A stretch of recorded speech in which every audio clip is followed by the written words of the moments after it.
Hello everyone, welcome back to my channel. চলে এসেছি আরেকটা সামার স্পেশাল রেসিপি নিয়ে। আগের পর্বেও আমি লাউয়ের একটা রেসিপি দেখিয়েছি, আজকেও সেম, কারণ বাড়ির গাছের লাউ বলে কথা। তো আজকে হবে লাউয়ের কোফতা কারি। ভীষণই সুন্দরভাবে, ভীষণই সহজ পদ্ধতিতে আজকে এই রান্নাটা আমি করব, যেটা খুবই কম সময়ে হবে আর খেতে কিন্তু ডিলিশিয়াস হবে।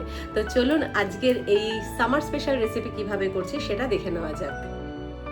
বাড়ির গাছের লাউ আগের দিন অর্ধেকটা করেছিলাম, এখন অর্ধেকটা ছিল, সেটা দিয়ে আজকে লাউর কোফতা বানাবো। তো ভালো করে লাউটা আমি কেটে নিচ্ছি। এবার লাউয়ের যে খোসাটা ছাড়িয়ে নিয়ে এবার আমি এটা গ্রেট করে নেব। লাউটা গ্রেট করে নেওয়ার পরে জলটা ভালো করে ঝরিয়ে নিতে হবে।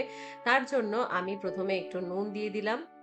এবার আমি একটা মাসলিন কাপড় নিয়েছি, তার মধ্যে আমি গ্রেট করে নেওয়া লাউটা দিয়ে দিলাম। এবার খুব ভালো করে চিপে চিপে লাউয়ের যে জলটা সেটা একদমই বের করে নিতে হবে, যাতে জল একেবারেই না থাকে। তারপরে আমি এই যে একটা পাত্রের মধ্যে দিয়ে দিচ্ছি গ্রেট করে নেওয়া লাউটা। এর মধ্যে মশলা দেবো, তার মধ্যে দিয়ে দিচ্ছি আমি একটা পেঁয়াজ কুচি, দিয়ে দিচ্ছি একটু কাঁচা লঙ্কা কুচি, এবার দিয়ে দিচ্ছি শুকনো লঙ্কা গুঁড়ো, দিয়ে দিচ্ছি জিরে আর ধনে ড্রাই রোস্ট করে গুঁড়ো করে রাখা, দিয়ে দিচ্ছি পরিমাণ মতো হলুদ, একটু জোয়ান, একটু গোলমরিচ গুঁড়ো, এবার দিয়ে দিচ্ছি আদা বাটা, একটু জিরে বাটা, আর দিতে হবে নারকেল। নারকেল কোড়াটা দিতে হবে 5 থেকে 6 চামচ। দিয়ে দিচ্ছি পরিমাণ মতো নুন। এবার ভালো করে মাখিয়ে নিতে হবে। এরপরে আমি দিয়ে দেবো বেসন, আবারও ভালো করে মাখিয়ে নিয়ে কোফতার আকারে গড়ে নেব। পাতলা পাতলা করে করতে হবে, মানে একটু চ্যাপ্টা চ্যাপ্টা করে আমি করব, তাতে কি অনেক তেল কম লাগবে ভাজার সময়। তো এই যে করে নিয়েছি, দেখুন কোনটুকু তেল দিলাম, এর মধ্যে আমি লাউয়ের কোফতাগুলো ভেজে তুলে নেব, আর কিন্তু তেল লাগবে না। তো এই যে তাও এর মধ্যে থেকে তেল বেঁচে যাবে, দেখুন।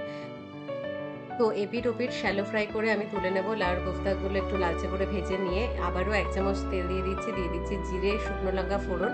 এর মধ্যে দিয়ে দেবো একটু বড় করে কেটে রাখা পেঁয়াজ, টমেটো, একটু নুন দিয়ে দিলাম, কাঁচা লঙ্কা আর কাজু বাদাম ভালো করে ভেজে নিয়ে এটা আমি মিক্সিতে পেস্ট করে নেব।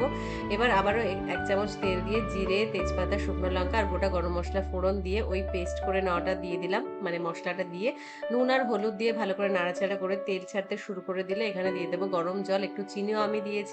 এবার ফুটতে শুরু করলে লাউয়ের কোফতাগুলো দিয়ে পরিমাণ মতো নুন দিয়ে নামিয়ে দেবো। নামানোর আগে গরম মশলা গুঁড়ো আমি ছড়িয়ে দিচ্ছি, তাহলেই রেডি হয়ে যাবে লাউয়ের কোফতা কারি।